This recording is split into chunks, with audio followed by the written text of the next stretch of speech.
안녕하세요. 마음의 지도를 그리는 시간입니다. 우리는 나르시시스트라는 말을 들으면 보통 어떤 이미지를 떠올릴까요?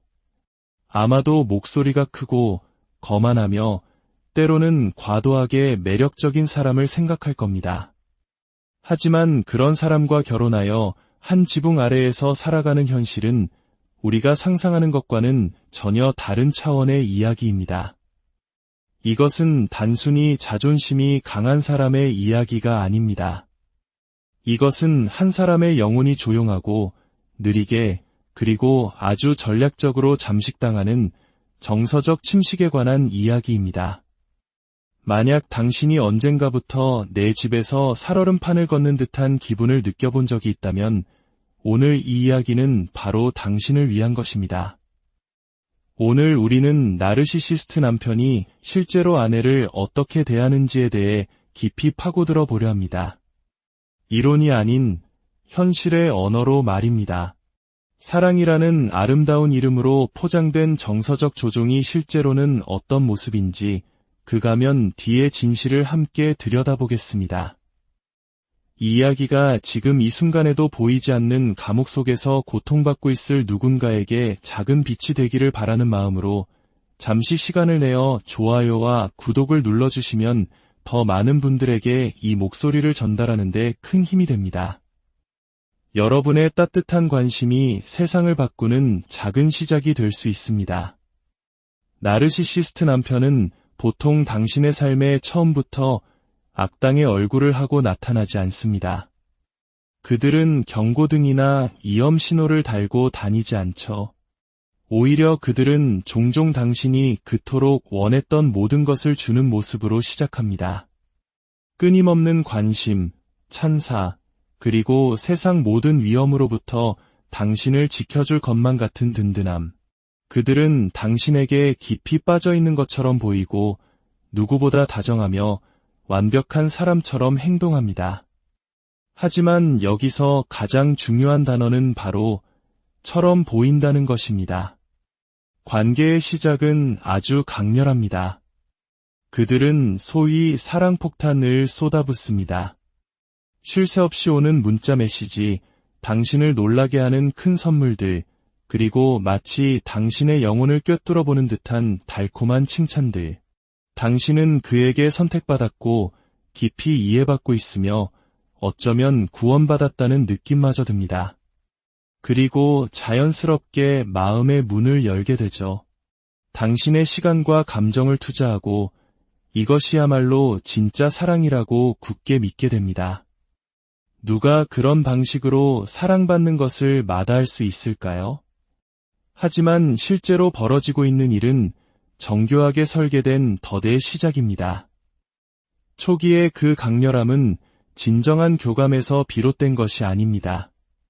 그것은 철저히 계산된 연기이자 당신을 낳기 위한 미끼입니다.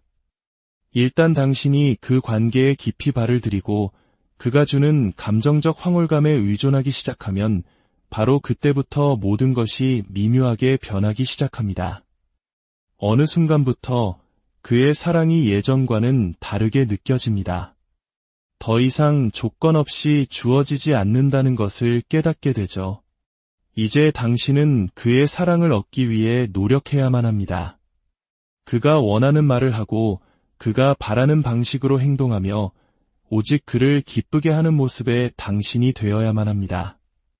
만약 당신이 그가 정해놓은 틀에서 조금이라도 벗어나거나 반대 의견을 내거나 혹은 그저 당신의 필요를 표현하기만 해도 당신에게 돌아오는 것은 차가운 외면, 무시, 심지어는 분노입니다.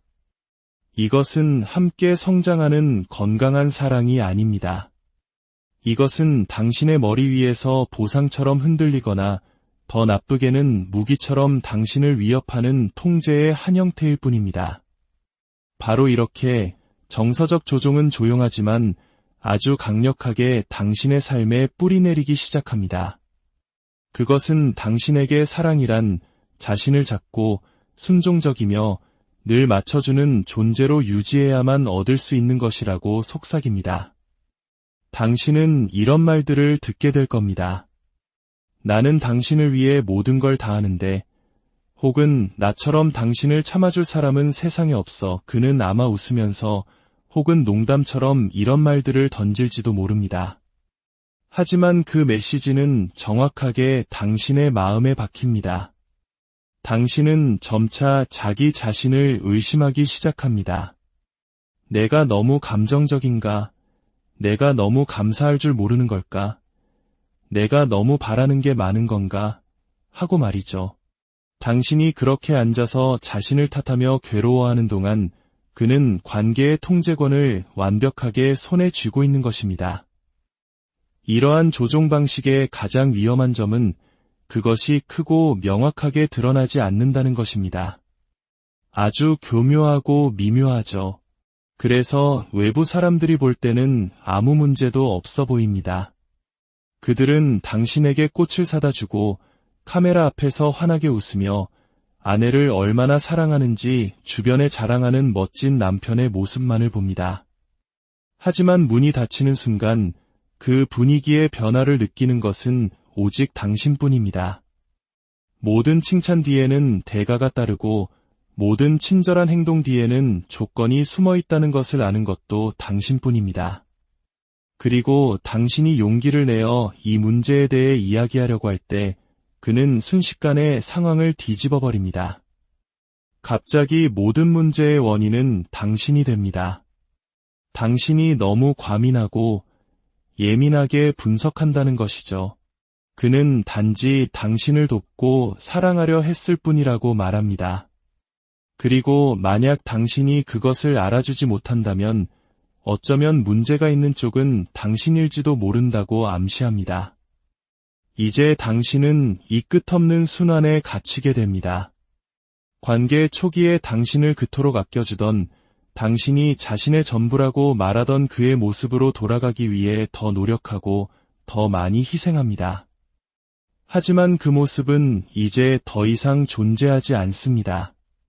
어쩌면 처음부터 존재하지 않았을지도 모릅니다. 이것이 바로 사랑의 가면 아래에서 작동하는 정서적 조종의 순환고리입니다. 이것은 관계에 대한 것이 아닙니다. 이것은 오직 통제에 관한 것입니다. 그리고 그 안에 오래 머물수록 그 실체를 있는 그대로 보기가 더욱 어려워집니다. 당신은 단지 잔인함을 견디는 것이 아니라 끝없는 혼란 속에서 싸우고 있기 때문입니다. 당신은 당신이 믿었던 방식으로는 결코 존재하지 않았던 관계를 애도하고 있는 것입니다. 그 슬픔은 너무나도 현실적입니다. 만약 내가 조금만 더 소통을 잘했다면, 조금만 더 사랑했다면, 혹은 조금만 덜 예민하게 반응했다면 그가 예전의 모습으로 돌아올지도 모른다는 그 희망. 바로 그 희망이 당신을 그 자리에 묶어두고 당신의 입을 막는 족쇄가 됩니다.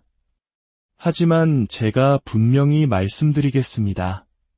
진정한 사랑은 당신을 위축되게 만들지 않습니다. 침묵을 강요하지도 않습니다. 진짜 사랑은 당신을 헷갈리게 하지 않고 당신의 마음을 협상의 대상으로 삼지 않으며 언제나 일관된 모습으로 당신 곁에 존재합니다. 그러니 만약 당신이 매일같이 애정을 되찾기 위해 싸워야 하는 상처럼 느끼는 관계 속에 있다면 당신이 경험하고 있는 것은 사랑이 아님을 기억하십시오. 그것은 정서적 조종입니다. 그리고 사랑해라는 말로 포장된 조종은 여전히 조종일 뿐입니다. 가스라이팅은 언제나 고함 소리와 함께 시작되는 것이 아닙니다. 종종 그것은 부드러운 말투와 교묘하게 뒤틀린 문장으로 시작됩니다. 그런 일 없었어. 혹은 당신이 잘못 기억하고 있는 거야. 와 같은 말들로 말이죠. 처음에는 당신도 스스로를 아주 약간 의심할지도 모릅니다. 아, 내가 오해했나? 내가 너무 과민 반응했나? 하고 생각할 수 있습니다. 하지만 문제는 이런 일이 한두 번으로 끝나지 않는다는 것입니다. 그것은 당신이 자신의 현실보다 그의 현실을 더 신뢰하게 될 때까지 반복되고 또 반복됩니다. 이것이 바로 가스라이팅의 무서운 힘입니다. 그것은 단지 당신을 혼란스럽게 만드는 것을 넘어 당신을 조건화시킵니다. 당신은 더 이상 문제를 제기하지 않고 마음속에 불편하게 자리 잡은 것들에 대해 이의를 제기하지 않게 됩니다. 왜냐하면 그럴 때마다 당신이 마주하는 것은 부인, 화제 돌리기 혹은 조롱이기 때문입니다.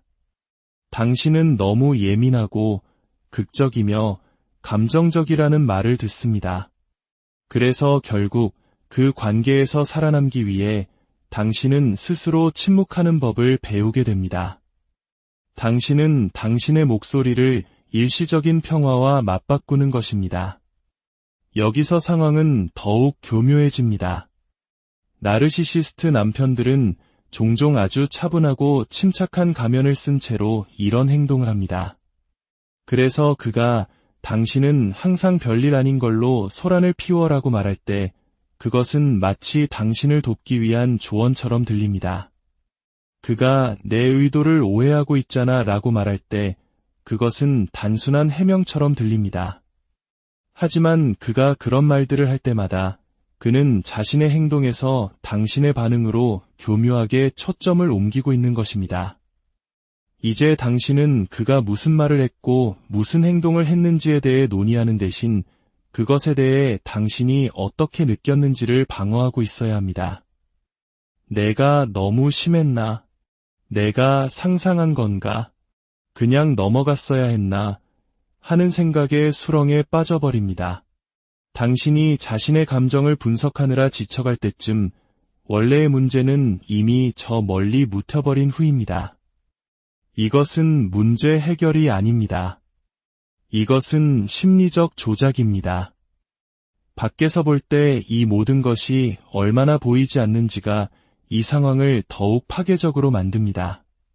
다른 사람들은 그가 매력적이고 합리적이며 심지어 감성지능이 높은 사람이라고 생각할지도 모릅니다. 한국 사회특유의 체면 문화를 완벽하게 이용하여 밖에서는 누구보다 완벽한 남편, 이상적인 사위의 모습을 연기하며 자신의 사회적 이미지를 지키는 데 능숙합니다. 그들은 당신이 집안에서 밟고 있는 정서적 지뢰를 보지 못합니다. 문이 닫힌 뒤에 그가 사용하는 싸늘한 말투나 당신을 미친 사람처럼 느끼게 만들기 위해 정확히 어떤 말을 골라 하는지 듣지 못합니다. 그는 결코 다른 사람이 자신을 비난할 만큼 명백한 증거를 남기지 않습니다. 그것은 미묘하고 의도적입니다. 그는 실시간으로 역사를 다시 씁니다. 당신은 어떤 대화를 분명히 기억합니다. 당신의 마음에 박힌 말들, 당신을 흔들었던 순간들.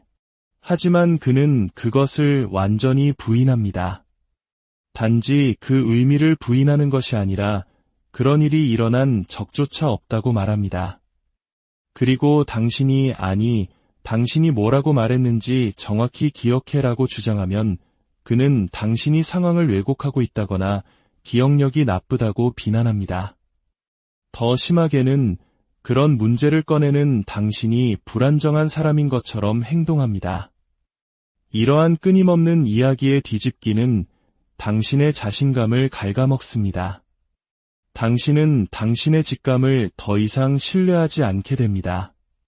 무엇이 진실이고 무엇이 현실이며 무엇이 옳은지에 대해 그에게 의존하게 됩니다. 일단 그런 변화가 일어나면 당신은 더 이상 정서적으로 취약하기만 한 것이 아니라 그에게 의존적인 존재가 되어버립니다.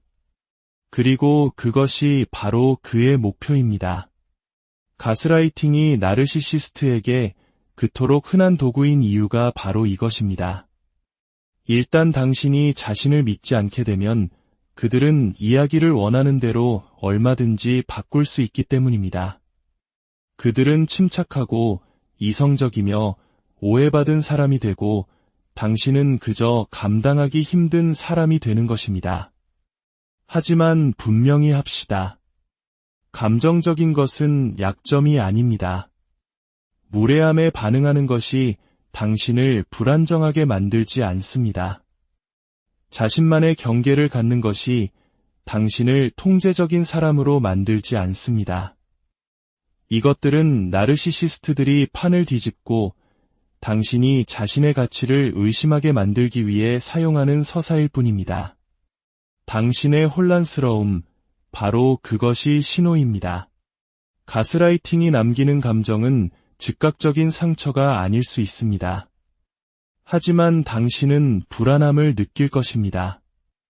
확실하다고 믿었던 무언가에 대한 통제력을 잃어가는 기분을 느낄 것입니다. 그리고 그것은 철저히 의도된 것입니다. 고립은 그것이 실시간으로 일어날 때 우리가 항상 알아차리는 것은 아닙니다. 그것이 바로 고립이 그토록 효과적인 이유입니다. 그것은 누군가 당신을 방에 가두는 것처럼 보이지 않습니다. 그것은 걱정의 모습을 하고 있습니다. 그 친구는 더 이상 너에게 좋은 영향을 주지 않는 것 같아. 혹은 너희 가족은 우리를 진심으로 지지하지 않지, 안 그래? 와 같은 말들로 들립니다. 그리고 그것이 처음에는 당신을 보호하려는 말처럼 들리기 때문에 당신은 귀를 기울이고 신뢰하게 됩니다. 처음에는 그가 작은 의심의 씨앗을 뿌릴 뿐입니다. 당신의 가장 친한 친구가 뒤에서 당신 흉을 본다거나 나쁜 조언을 해준다고 말합니다. 혹은 당신의 부모님이 너무 간섭하시거나 당신들의 결혼을 존중하지 않는다고 말할지도 모릅니다. 그는 이런 말들을 부드러운, 심지어는 걱정스러운 톤으로 전달합니다. 마치 당신을 진심으로 위하는 것처럼요. 시간이 지나면서 그 패턴은 명확해집니다. 당신의 지지 시스템이었고 고민을 들어주던 상대였으며 안전한 피난처였던 사람들이 점차 불안하고 믿을 수 없거나 불필요한 존재처럼 보이기 시작합니다. 그리고 당신은 조금씩 그들에게서 멀어지기 시작합니다. 약속을 취소하고 전화를 덜하고 속마음을 털어놓지 않게 됩니다.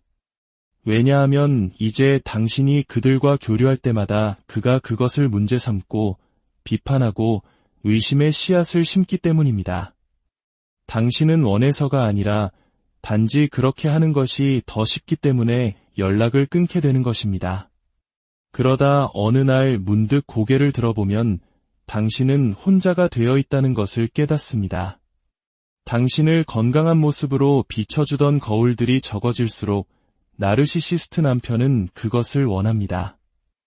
외부의 목소리가 사라졌을 때 그의 목소리가 당신이 듣는 유일한 목소리가 되기 때문입니다.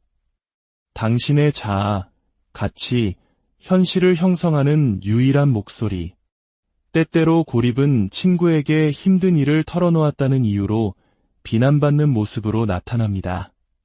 그는 당신이 부부관계에 대한 유리가 없다거나 집안의 치부를 드러낸다고 말할 겁니다. 하지만 그가 정말로 하고 있는 것은 당신의 숨통을 끊는 것입니다.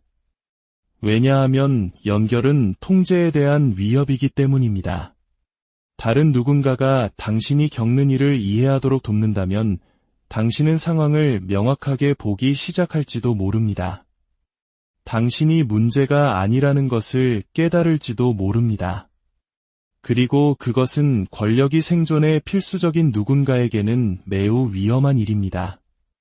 당신은 이런 말을 들을지도 모릅니다. 나만 있으면 되잖아. 내가 있는데 왜 다른 사람에게 가? 표면적으로 이 말들은 사랑처럼 들립니다. 하지만 당신의 세계가 얼마나 작아졌는지, 당신의 인간관계가 얼마나 좁아졌는지 그 패턴을 돌아보면 이것이 사랑이 아니라는 것이 분명해집니다. 이것은 친밀함으로 이장한 전략적인 통제입니다. 정말 가슴 아픈 것은 관계에 정말 문제가 생겼을 때 이 모든 것이 어떻게 작용하는가입니다. 당신이 정말로 상처받고 망가졌으며 혼란스럽고 절망적일 때 당신 곁에는 이야기할 사람이 아무도 남아있지 않습니다. 그리고 그것 또한 의도된 것입니다. 이제 당신은 위로와 명확성, 그리고 인정을 받기 위해 그에게 가야만 합니다. 바로 당신을 그토록 불안정하게 만들어 온 그 사람에게 말입니다. 그것은 당신을 해를 가하는 사람과 그 해로부터 유일한 위안을 주는 사람이 동일 인물인 순환고리에 가두는 폐쇄된 시스템을 만듭니다. 그리고 그것은 그 관계를 떠나거나 그 밖의 삶을 상상하는 것조차 믿을 수 없을 만큼 어렵게 만듭니다. 그는 더 이상 당신의 파트너가 아니라 당신의 세계 전체가 되어버렸기 때문입니다. 모든 독성 관계에는 무언가 잘못되었을 때 당신이 본능적으로 몸을 움츠리게 되는 순간이 있습니다. 당신이 뭔가를 잘못해서가 아니라 상황이 어떻게 전개될지 이미 알고 있기 때문입니다. 당신은 그 비난의 화살이 어디로 향할지 이미 알고 있습니다. 무슨 일이 일어났든 사실이 얼마나 명백하든 어떻게든 결국 모든 것은 당신의 탓이 될 것입니다. 나르시시스트와 결혼했을 때 그 책임 전가는 단순한 습관이 아닙니다. 그것은 어떤 대가를 치르더라도 자신의 이미지를 보호하는 시스템이자 내장된 반사작용입니다. 그들에게 사과란 나약함의 표시이며 책임을 진다는 것은 자신의 완벽한 자아상에 흠집을 내는 것이기 때문에 결코 용납할 수 없습니다. 그래서 그들은 당신의 감정을 무기 삼아 당신에게 되돌립니다. 당신이 그의 행동에 상처받았다고 말하면 그는 당신이 너무 예민하다고 말합니다. 당신이 약속을 어긴 것에 대해 지적하면 그는 당신이 과거에 집착한다고 말합니다. 당신은 그의 무책임함에 대해 이야기하려 했지만 어느새 당신의 성격적 결함에 대해 방어하고 있는 자신을 발견하게 됩니다. 그리고 침묵이라는 벌. 이것은 아마도 가장 교묘하고 잔인한 처벌일 것입니다. 그는 당신에게 소리치지 않습니다. 대신 그는 당신을 없는 사람 취급합니다. 당신의 존재를 지워버립니다. 그 차가운 침묵의 벽 앞에서 당신은 불안해지고 용서받을 수 있을지 차라리 입을 다물었어야 했는지 자문하게 됩니다.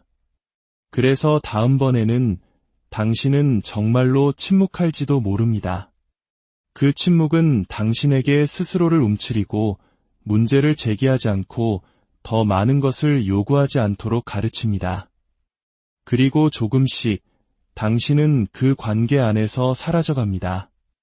당신의 목소리는 작아지고 당신의 필요는 사소해집니다. 그런데도 그는 그것을 사랑이라 부릅니다.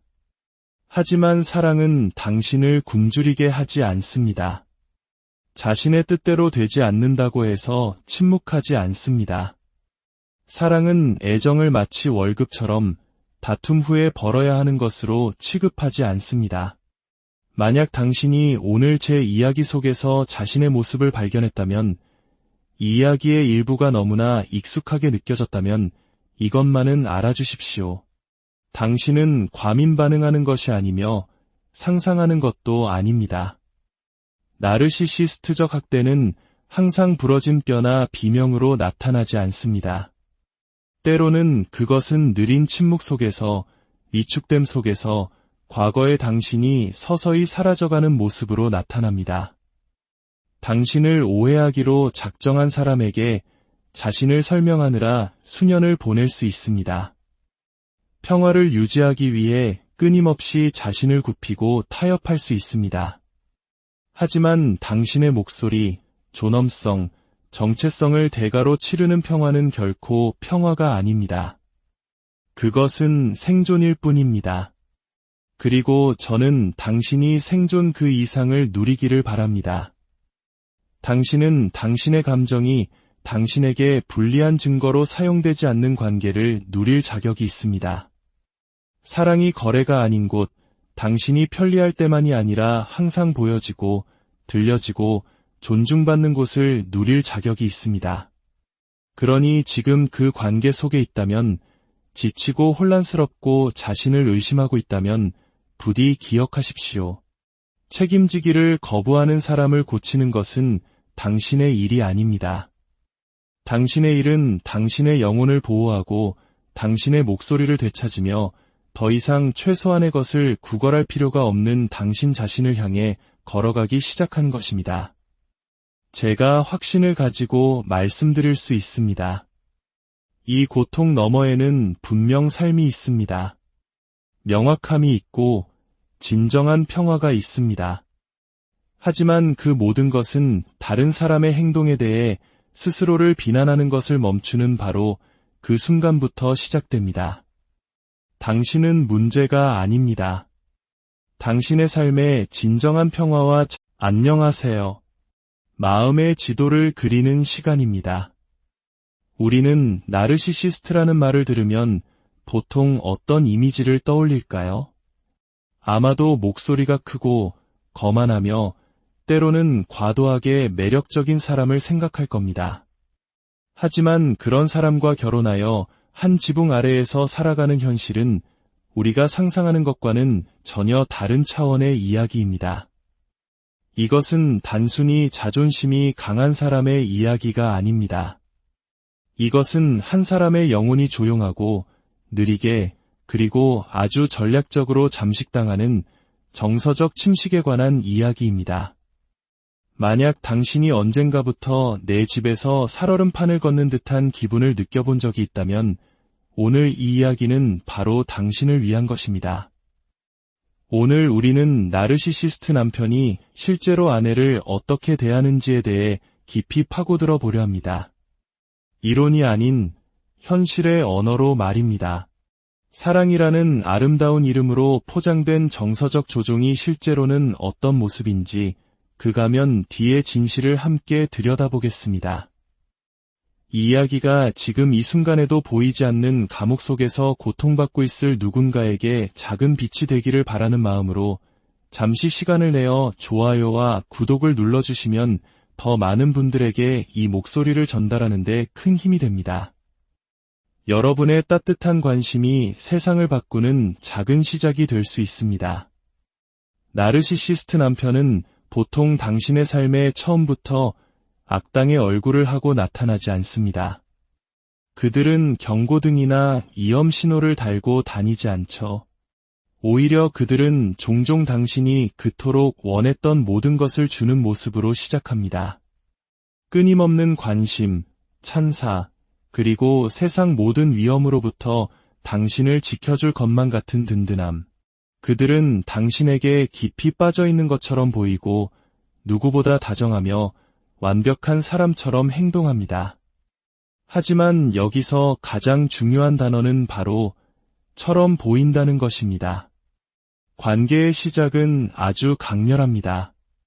그들은 소위 사랑폭탄을 쏟아붓습니다. 쉴 새 없이 오는 문자 메시지, 당신을 놀라게 하는 큰 선물들, 그리고 마치 당신의 영혼을 꿰뚫어보는 듯한 달콤한 칭찬들. 당신은 그에게 선택받았고 깊이 이해받고 있으며 어쩌면 구원받았다는 느낌마저 듭니다. 그리고 자연스럽게 마음의 문을 열게 되죠.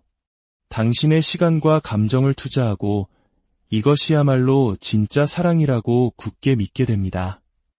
누가 그런 방식으로 사랑받는 것을 마다할 수 있을까요? 하지만 실제로 벌어지고 있는 일은 정교하게 설계된 덫의 시작입니다. 초기의 그 강렬함은 진정한 교감에서 비롯된 것이 아닙니다. 그것은 철저히 계산된 연기이자 당신을 낳기 위한 미끼입니다. 일단 당신이 그 관계에 깊이 발을 들이고 그가 주는 감정적 황홀감에 의존하기 시작하면 바로 그때부터 모든 것이 미묘하게 변하기 시작합니다. 어느 순간부터 그의 사랑이 예전과는 다르게 느껴집니다. 더 이상 조건 없이 주어지지 않는다는 것을 깨닫게 되죠. 이제 당신은 그의 사랑을 얻기 위해 노력해야만 합니다. 그가 원하는 말을 하고 그가 바라는 방식으로 행동하며 오직 그를 기쁘게 하는 모습에 당신이 되어야만 합니다. 만약 당신이 그가 정해놓은 틀에서 조금이라도 벗어나거나 반대 의견을 내거나 혹은 그저 당신의 필요를 표현하기만 해도 당신에게 돌아오는 것은 차가운 외면, 무시, 심지어는 분노입니다. 이것은 함께 성장하는 건강한 사랑이 아닙니다. 이것은 당신의 머리 위에서 보상처럼 흔들리거나 더 나쁘게는 무기처럼 당신을 위협하는 통제의 한 형태일 뿐입니다. 바로 이렇게 정서적 조종은 조용하지만 아주 강력하게 당신의 삶에 뿌리내리기 시작합니다. 그것은 당신에게 사랑이란 자신을 작고 순종적이며 늘 맞춰주는 존재로 유지해야만 얻을 수 있는 것이라고 속삭입니다. 당신은 이런 말들을 듣게 될 겁니다. 나는 당신을 위해 모든 걸 다하는데, 혹은 나처럼 당신을 참아줄 사람은 세상에 없어. 그는 아마 웃으면서 혹은 농담처럼 이런 말들을 던질지도 모릅니다. 하지만 그 메시지는 정확하게 당신의 마음에 박힙니다. 당신은 점차 자기 자신을 의심하기 시작합니다. 내가 너무 감정적인가? 내가 너무 감사할 줄 모르는 걸까? 내가 너무 바라는 게 많은 건가? 하고 말이죠. 당신이 그렇게 앉아서 자신을 탓하며 괴로워하는 동안 그는 관계의 통제권을 완벽하게 손에 쥐고 있는 것입니다. 이러한 조종 방식의 가장 위험한 점은 그것이 크고 명확하게 드러나지 않는다는 것입니다. 아주 교묘하고 미묘하죠. 그래서 외부 사람들이 볼 때는 아무 문제도 없어 보입니다. 그들은 당신에게 꽃을 사다 주고 카메라 앞에서 환하게 웃으며 아내를 얼마나 사랑하는지 주변에 자랑하는 멋진 남편의 모습만을 봅니다. 하지만 문이 닫히는 순간 그 분위기의 변화를 느끼는 것은 오직 당신뿐입니다. 모든 칭찬 뒤에는 대가가 따르고 모든 친절한 행동 뒤에는 조건이 숨어 있다는 것을 아는 것도 당신뿐입니다. 그리고 당신이 용기를 내어 이 문제에 대해 이야기하려고 할 때 그는 순식간에 상황을 뒤집어 버립니다. 갑자기 모든 문제의 원인은 당신이 됩니다. 당신이 너무 과민하고 예민하게 분석한다는 것이죠. 그는 단지 당신을 돕고 사랑하려 했을 뿐이라고 말합니다. 그리고 만약 당신이 그것을 알아주지 못한다면 어쩌면 문제가 있는 쪽은 당신일지도 모른다고 암시합니다. 이제 당신은 이 끝없는 순환에 갇히게 됩니다. 관계 초기에 당신을 그토록 아껴주던, 당신이 자신의 전부라고 말하던 그의 모습으로 돌아가기 위해 더 노력하고 더 많이 희생합니다. 하지만 그 모습은 이제 더 이상 존재하지 않습니다. 어쩌면 처음부터 존재하지 않았을지도 모릅니다. 이것이 바로 사랑의 가면 아래에서 작동하는 정서적 조종의 순환고리입니다. 이것은 관계에 대한 것이 아닙니다. 이것은 오직 통제에 관한 것입니다. 그리고 그 안에 오래 머물수록 그 실체를 있는 그대로 보기가 더욱 어려워집니다. 당신은 단지 잔인함을 견디는 것이 아니라 끝없는 혼란 속에서 싸우고 있기 때문입니다. 당신은 당신이 믿었던 방식으로는 결코 존재하지 않았던 관계를 애도하고 있는 것입니다. 그 슬픔은 너무나도 현실적입니다. 만약 내가 조금만 더 소통을 잘했다면, 조금만 더 사랑했다면, 혹은 조금만 덜 예민하게 반응했다면 그가 예전의 모습으로 돌아올지도 모른다는 그 희망. 바로 그 희망이 당신을 그 자리에 묶어두고 당신의 입을 막는 족쇄가 됩니다. 하지만 제가 분명히 말씀드리겠습니다. 진정한 사랑은 당신을 위축되게 만들지 않습니다. 침묵을 강요하지도 않습니다. 진짜 사랑은 당신을 헷갈리게 하지 않고 당신의 마음을 협상의 대상으로 삼지 않으며 언제나 일관된 모습으로 당신 곁에 존재합니다. 그러니 만약 당신이 매일같이 애정을 되찾기 위해 싸워야 하는 상처럼 느끼는 관계 속에 있다면 당신이 경험하고 있는 것은 사랑이 아님을 기억하십시오. 그것은 정서적 조종입니다. 그리고 사랑해라는 말로 포장된 조종은 여전히 조종일 뿐입니다. 가스라이팅은 언제나 고함 소리와 함께 시작되는 것이 아닙니다. 종종 그것은 부드러운 말투와 교묘하게 뒤틀린 문장으로 시작됩니다. 그런 일 없었어. 혹은 당신이 잘못 기억하고 있는 거야. 와 같은 말들로 말이죠. 처음에는 당신도 스스로를 아주 약간 의심할지도 모릅니다.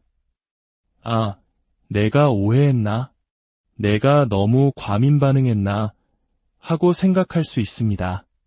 하지만 문제는 이런 일이 한두 번으로 끝나지 않는다는 것입니다. 그것은 당신이 자신의 현실보다 그의 현실을 더 신뢰하게 될 때까지 반복되고 또 반복됩니다. 이것이 바로 가스라이팅의 무서운 힘입니다. 그것은 단지 당신을 혼란스럽게 만드는 것을 넘어 당신을 조건화시킵니다. 당신은 더 이상 문제를 제기하지 않고 마음속에 불편하게 자리 잡은 것들에 대해 이의를 제기하지 않게 됩니다. 왜냐하면 그럴 때마다 당신이 마주하는 것은 부인, 화제 돌리기 혹은 조롱이기 때문입니다. 당신은 너무 예민하고 극적이며 감정적이라는 말을 듣습니다. 그래서 결국 그 관계에서 살아남기 위해 당신은 스스로 침묵하는 법을 배우게 됩니다. 당신은 당신의 목소리를 일시적인 평화와 맞바꾸는 것입니다. 여기서 상황은 더욱 교묘해집니다. 나르시시스트 남편들은 종종 아주 차분하고 침착한 가면을 쓴 채로 이런 행동을 합니다. 그래서 그가 당신은 항상 별일 아닌 걸로 소란을 피워라고 말할 때 그것은 마치 당신을 돕기 위한 조언처럼 들립니다. 그가 내 의도를 오해하고 있잖아 라고 말할 때 그것은 단순한 해명처럼 들립니다. 하지만 그가 그런 말들을 할 때마다 그는 자신의 행동에서 당신의 반응으로 교묘하게 초점을 옮기고 있는 것입니다. 이제 당신은 그가 무슨 말을 했고 무슨 행동을 했는지에 대해 논의하는 대신 그것에 대해 당신이 어떻게 느꼈는지를 방어하고 있어야 합니다. 내가 너무 심했나? 내가 상상한 건가? 그냥 넘어갔어야 했나? 하는 생각에 수렁에 빠져버립니다. 당신이 자신의 감정을 분석하느라 지쳐갈 때쯤 원래의 문제는 이미 저 멀리 묻혀버린 후입니다. 이것은 문제 해결이 아닙니다. 이것은 심리적 조작입니다. 밖에서 볼 때 이 모든 것이 얼마나 보이지 않는지가 이 상황을 더욱 파괴적으로 만듭니다.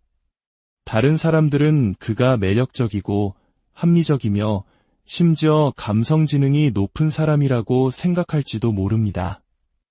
한국 사회 특유의 체면, 문화를 완벽하게 이용하여 밖에서는 누구보다 완벽한 남편, 이상적인 사위의 모습을 연기하며 자신의 사회적 이미지를 지키는 데 능숙합니다. 그들은 당신이 집안에서 밟고 있는 정서적 지뢰를 보지 못합니다.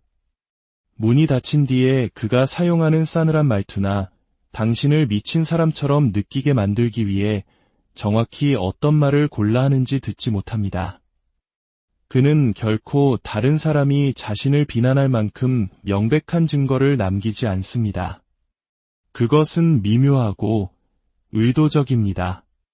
그는 실시간으로 역사를 다시 씁니다. 당신은 어떤 대화를 분명히 기억합니다. 당신의 마음에 박힌 말들, 당신을 흔들었던 순간들. 하지만 그는 그것을 완전히 부인합니다. 단지 그 의미를 부인하는 것이 아니라 그런 일이 일어난 적조차 없다고 말합니다. 그리고 당신이 뭐라고 말했는지 정확히 기억해라고 주장하면 그는 당신이 상황을 왜곡하고 있다거나 기억력이 나쁘다고 비난합니다. 더 심하게는 그런 문제를 꺼내는 당신이 불안정한 사람인 것처럼 행동합니다. 이러한 끊임없는 이야기의 뒤집기는 당신의 자신감을 갉아먹습니다. 당신은 당신의 직감을 더 이상 신뢰하지 않게 됩니다. 무엇이 진실이고 무엇이 현실이며 무엇이 옳은지에 대해 그에게 의존하게 됩니다. 일단 그런 변화가 일어나면 당신은 더 이상 정서적으로 취약하기만 한 것이 아니라 그에게 의존적인 존재가 되어버립니다. 그리고 그것이 바로 그의 목표입니다. 가스라이팅이 나르시시스트에게 그토록 흔한 도구인 이유가 바로 이것입니다. 일단 당신이 자신을 믿지 않게 되면 그들은 이야기를 원하는 대로 얼마든지 바꿀 수 있기 때문입니다. 그들은 침착하고 이성적이며 오해받은 사람이 되고 당신은 그저 감당하기 힘든 사람이 되는 것입니다. 하지만 분명히 합시다. 감정적인 것은 약점이 아닙니다. 무례함에 반응하는 것이 당신을 불안정하게 만들지 않습니다. 자신만의 경계를 갖는 것이 당신을 통제적인 사람으로 만들지 않습니다. 이것들은 나르시시스트들이 판을 뒤집고 당신이 자신의 가치를 의심하게 만들기 위해 사용하는 서사일 뿐입니다. 당신의 혼란스러움, 바로 그것이 신호입니다. 가스라이팅이 남기는 감정은 즉각적인 상처가 아닐 수 있습니다. 하지만 당신은 불안함을 느낄 것입니다. 확실하다고 믿었던 무언가에 대한 통제력을 잃어가는 기분을 느낄 것입니다. 그리고 그것은 철저히 의도된 것입니다. 고립은 그것이 실시간으로 일어날 때 우리가 항상 알아차리는 것은 아닙니다. 그것이 바로 고립이 그토록 효과적인 이유입니다. 그것은 누군가 당신을 방에 가두는 것처럼 보이지 않습니다. 그것은 걱정의 모습을 하고 있습니다. 그 친구는 더 이상 너에게 좋은 영향을 주지 않는 것 같아. 혹은 너희 가족은 우리를 진심으로 지지하지 않지, 안 그래? 와 같은 말들로 들립니다. 그리고 그것이 처음에는 당신을 보호하려는 말처럼 들리기 때문에 당신은 귀를 기울이고 신뢰하게 됩니다. 처음에는 그가 작은 의심의 씨앗을 뿌릴 뿐입니다. 당신의 가장 친한 친구가 뒤에서 당신 흉을 본다거나 나쁜 조언을 해준다고 말합니다. 혹은 당신의 부모님이 너무 간섭하시거나 당신들의 결혼을 존중하지 않는다고 말할지도 모릅니다. 그는 이런 말들을 부드러운, 심지어는 걱정스러운 톤으로 전달합니다. 마치 당신을 진심으로 위하는 것처럼요. 시간이 지나면서 그 패턴은 명확해집니다. 당신의 지지 시스템이었고 고민을 들어주던 상대였으며 안전한 피난처였던 사람들이 점차 불안하고 믿을 수 없거나 불필요한 존재처럼 보이기 시작합니다. 그리고 당신은 조금씩 그들에게서 멀어지기 시작합니다. 약속을 취소하고 전화를 덜하고 속마음을 털어놓지 않게 됩니다. 왜냐하면 이제 당신이 그들과 교류할 때마다 그가 그것을 문제 삼고 비판하고 의심의 씨앗을 심기 때문입니다. 당신은 원해서가 아니라 단지 그렇게 하는 것이 더 쉽기 때문에 연락을 끊게 되는 것입니다. 그러다 어느 날 문득 고개를 들어보면 당신은 혼자가 되어 있다는 것을 깨닫습니다. 당신을 건강한 모습으로 비춰주던 거울들이 적어질수록 나르시시스트 남편은 그것을 원합니다. 외부의 목소리가 사라졌을 때 그의 목소리가 당신이 듣는 유일한 목소리가 되기 때문입니다. 당신의 자아, 가치, 현실을 형성하는 유일한 목소리. 때때로 고립은 친구에게 힘든 일을 털어놓았다는 이유로 비난받는 모습으로 나타납니다. 그는 당신이 부부관계에 대한 유리가 없다거나 집안의 치부를 드러낸다고 말할 겁니다. 하지만 그가 정말로 하고 있는 것은 당신의 숨통을 끊는 것입니다. 왜냐하면 연결은 통제에 대한 위협이기 때문입니다. 다른 누군가가 당신이 겪는 일을 이해하도록 돕는다면 당신은 상황을 명확하게 보기 시작할지도 모릅니다. 당신이 문제가 아니라는 것을 깨달을지도 모릅니다. 그리고 그것은 권력이 생존에 필수적인 누군가에게는 매우 위험한 일입니다. 당신은 이런 말을 들을지도 모릅니다. 나만 있으면 되잖아. 내가 있는데 왜 다른 사람에게 가? 표면적으로 이 말들은 사랑처럼 들립니다. 하지만 당신의 세계가 얼마나 작아졌는지 당신의 인간관계가 얼마나 좁아졌는지 그 패턴을 돌아보면 이것이 사랑이 아니라는 것이 분명해집니다. 이것은 친밀함으로 이장한 전략적인 통제입니다. 정말 가슴 아픈 것은 관계에 정말 문제가 생겼을 때 이 모든 것이 어떻게 작용하는가입니다. 당신이 정말로 상처받고 망가졌으며 혼란스럽고 절망적일 때 당신 곁에는 이야기할 사람이 아무도 남아있지 않습니다. 그리고 그것 또한 의도된 것입니다. 이제 당신은 위로와 명확성, 그리고 인정을 받기 위해 그에게 가야만 합니다. 바로 당신을 그토록 불안정하게 만들어온 그 사람에게 말입니다. 그것은 당신을 해를 가하는 사람과 그 해로부터 유일한 위안을 주는 사람이 동일 인물인 순환고리에 가두는 폐쇄된 시스템을 만듭니다. 그리고 그것은 그 관계를 떠나거나 그 밖의 삶을 상상하는 것조차 믿을 수 없을 만큼 어렵게 만듭니다. 그는 더 이상 당신의 파트너가 아니라 당신의 세계 전체가 되어버렸기 때문입니다. 모든 독성 관계에는 무언가 잘못되었을 때 당신이 본능적으로 몸을 움츠리게 되는 순간이 있습니다. 당신이 뭔가를 잘못해서가 아니라 상황이 어떻게 전개될지 이미 알고 있기 때문입니다. 당신은 그 비난의 화살이 어디로 향할지 이미 알고 있습니다. 무슨 일이 일어났든 사실이 얼마나 명백하든 어떻게든 결국 모든 것은 당신의 탓이 될 것입니다. 나르시시스트와 결혼했을 때 그 책임 전가는 단순한 습관이 아닙니다.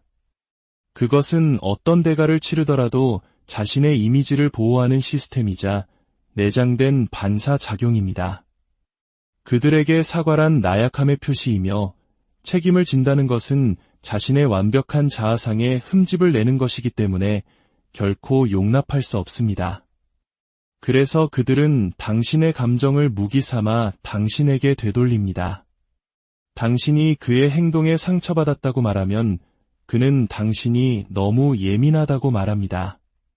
당신이 약속을 어긴 것에 대해 지적하면 그는 당신이 과거에 집착한다고 말합니다. 당신은 그의 무책임함에 대해 이야기하려 했지만 어느새 당신의 성격적 결함에 대해 방어하고 있는 자신을 발견하게 됩니다. 그리고 침묵이라는 벌. 이것은 아마도 가장 교묘하고 잔인한 처벌일 것입니다. 그는 당신에게 소리치지 않습니다.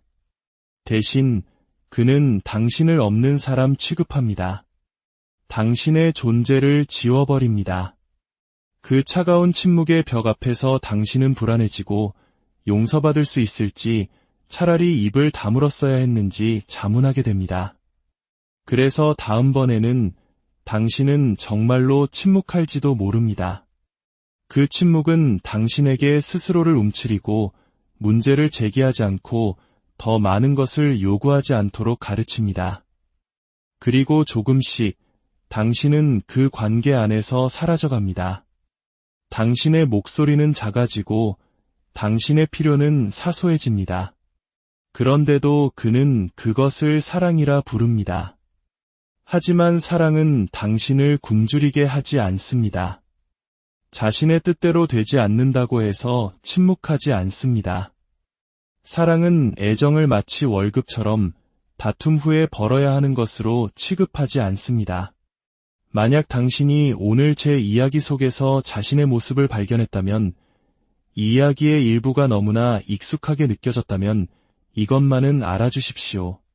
당신은 과민 반응하는 것이 아니며 상상하는 것도 아닙니다. 나르시시스트적 학대는 항상 부러진 뼈나 비명으로 나타나지 않습니다.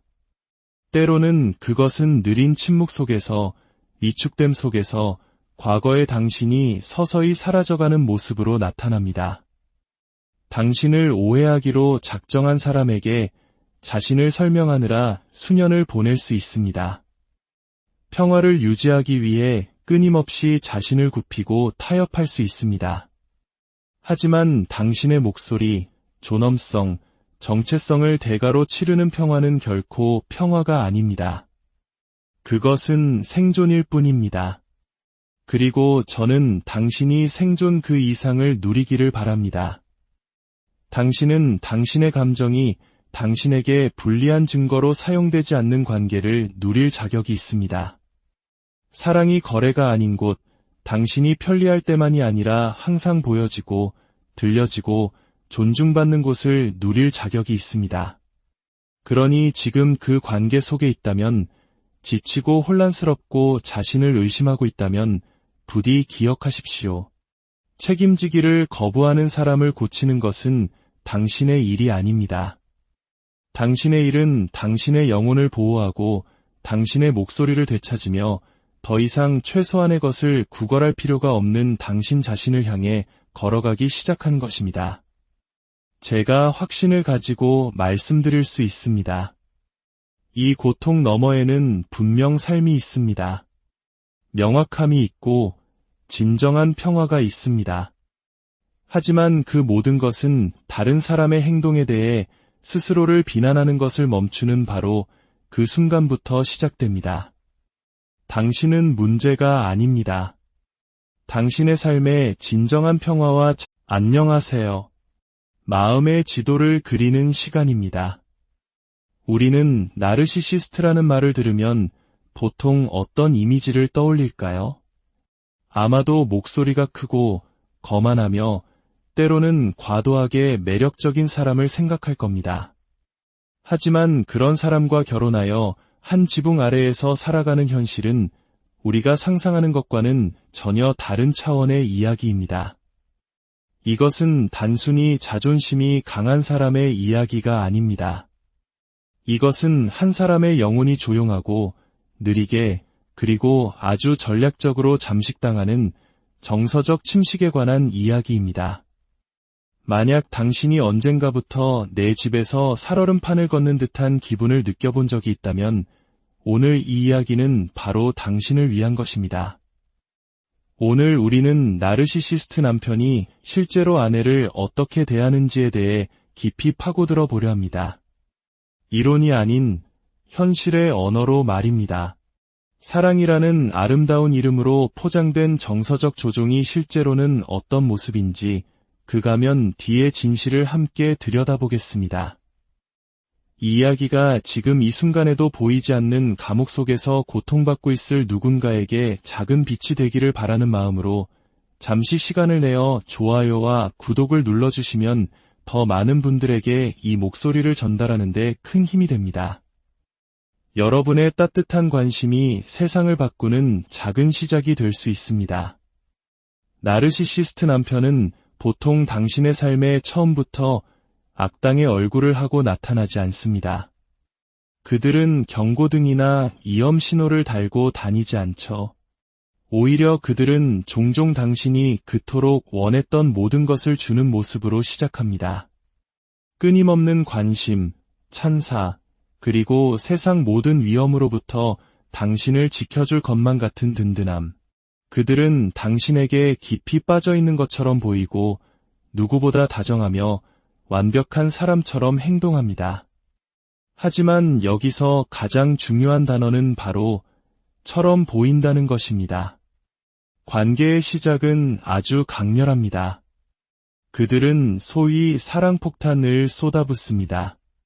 쉴 새 없이 오는 문자 메시지, 당신을 놀라게 하는 큰 선물들, 그리고 마치 당신의 영혼을 꿰뚫어보는 듯한 달콤한 칭찬들. 당신은 그에게 선택받았고 깊이 이해받고 있으며 어쩌면 구원받았다는 느낌마저 듭니다. 그리고 자연스럽게 마음의 문을 열게 되죠.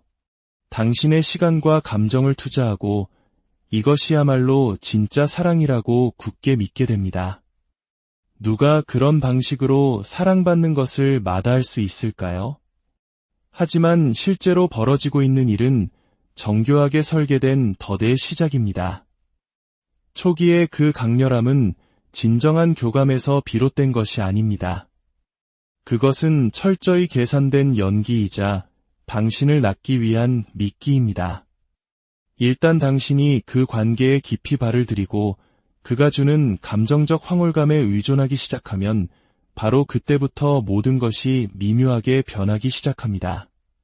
어느 순간부터 그의 사랑이 예전과는 다르게 느껴집니다. 더 이상 조건 없이 주어지지 않는다는 것을 깨닫게 되죠. 이제 당신은 그의 사랑을 얻기 위해 노력해야만 합니다. 그가 원하는 말을 하고 그가 바라는 방식으로 행동하며 오직 그를 기쁘게 하는 모습의 당신이 되어야만 합니다. 만약 당신이 그가 정해놓은 틀에서 조금이라도 벗어나거나 반대 의견을 내거나 혹은 그저 당신의 필요를 표현하기만 해도 당신에게 돌아오는 것은 차가운 외면, 무시, 심지어는 분노입니다. 이것은 함께 성장하는 건강한 사랑이 아닙니다. 이것은 당신의 머리 위에서 보상처럼 흔들리거나 더 나쁘게는 무기처럼 당신을 위협하는 통제의 한 형태일 뿐입니다.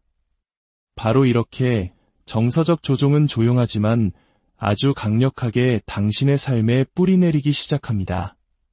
그것은 당신에게 사랑이란 자신을 잡고 순종적이며 늘 맞춰주는 존재로 유지해야만 얻을 수 있는 것이라고 속삭입니다. 당신은 이런 말들을 듣게 될 겁니다. 나는 당신을 위해 모든 걸 다 하는데, 혹은 나처럼 당신을 참아줄 사람은 세상에 없어. 그는 아마 웃으면서 혹은 농담처럼 이런 말들을 던질지도 모릅니다. 하지만 그 메시지는 정확하게 당신의 마음에 박힙니다. 당신은 점차 자기 자신을 의심하기 시작합니다. 내가 너무 감정적인가? 내가 너무 감사할 줄 모르는 걸까? 내가 너무 바라는 게 많은 건가? 하고 말이죠. 당신이 그렇게 앉아서 자신을 탓하며 괴로워하는 동안 그는 관계의 통제권을 완벽하게 손에 쥐고 있는 것입니다. 이러한 조종 방식의 가장 위험한 점은 그것이 크고 명확하게 드러나지 않는다는 것입니다. 아주 교묘하고 미묘하죠. 그래서 외부 사람들이 볼 때는 아무 문제도 없어 보입니다. 그들은 당신에게 꽃을 사다 주고 카메라 앞에서 환하게 웃으며 아내를 얼마나 사랑하는지 주변에 자랑하는 멋진 남편의 모습만을 봅니다. 하지만 문이 닫히는 순간 그 분위기의 변화를 느끼는 것은 오직 당신뿐입니다. 모든 칭찬 뒤에는 대가가 따르고 모든 친절한 행동 뒤에는 조건이 숨어 있다는 것을 아는 것도 당신뿐입니다. 그리고 당신이 용기를 내어 이 문제에 대해 이야기하려고 할 때 그는 순식간에 상황을 뒤집어 버립니다. 갑자기 모든 문제의 원인은 당신이 됩니다. 당신이 너무 과민하고 예민하게 분석한다는 것이죠. 그는 단지 당신을 돕고 사랑하려 했을 뿐이라고 말합니다. 그리고 만약 당신이 그것을 알아주지 못한다면 어쩌면 문제가 있는 쪽은 당신일지도 모른다고 암시합니다. 이제 당신은 이 끝없는 순환에 갇히게 됩니다. 관계 초기에 당신을 그토록 아껴주던 당신이 자신의 전부라고 말하던 그의 모습으로 돌아가기 위해 더 노력하고 더 많이 희생합니다. 하지만 그 모습은 이제 더 이상 존재하지 않습니다. 어쩌면 처음부터 존재하지 않았을지도 모릅니다. 이것이 바로 사랑의 가면 아래에서 작동하는 정서적 조종의 순환고리입니다. 이것은 관계에 대한 것이 아닙니다. 이것은 오직 통제에 관한 것입니다. 그리고 그 안에 오래 머물수록 그 실체를 있는 그대로 보기가 더욱 어려워집니다. 당신은 단지 잔인함을 견디는 것이 아니라 끝없는 혼란 속에서 싸우고 있기 때문입니다. 당신은 당신이 믿었던 방식으로는 결코 존재하지 않았던 관계를 애도하고 있는 것입니다. 그 슬픔은 너무나도 현실적입니다. 만약 내가 조금만 더 소통을 잘했다면, 조금만 더 사랑했다면, 혹은 조금만 덜 예민하게 반응했다면 그가 예전의 모습으로 돌아올지도 모른다는 그 희망. 바로 그 희망이 당신을 그 자리에 묶어두고 당신의 입을 막는 족쇄가 됩니다. 하지만 제가 분명히 말씀드리겠습니다. 진정한 사랑은 당신을 위축되게 만들지 않습니다. 침묵을 강요하지도 않습니다. 진짜 사랑은 당신을 헷갈리게 하지 않고 당신의 마음을 협상의 대상으로 삼지 않으며 언제나 일관된 모습으로 당신 곁에 존재합니다. 그러니 만약 당신이 매일같이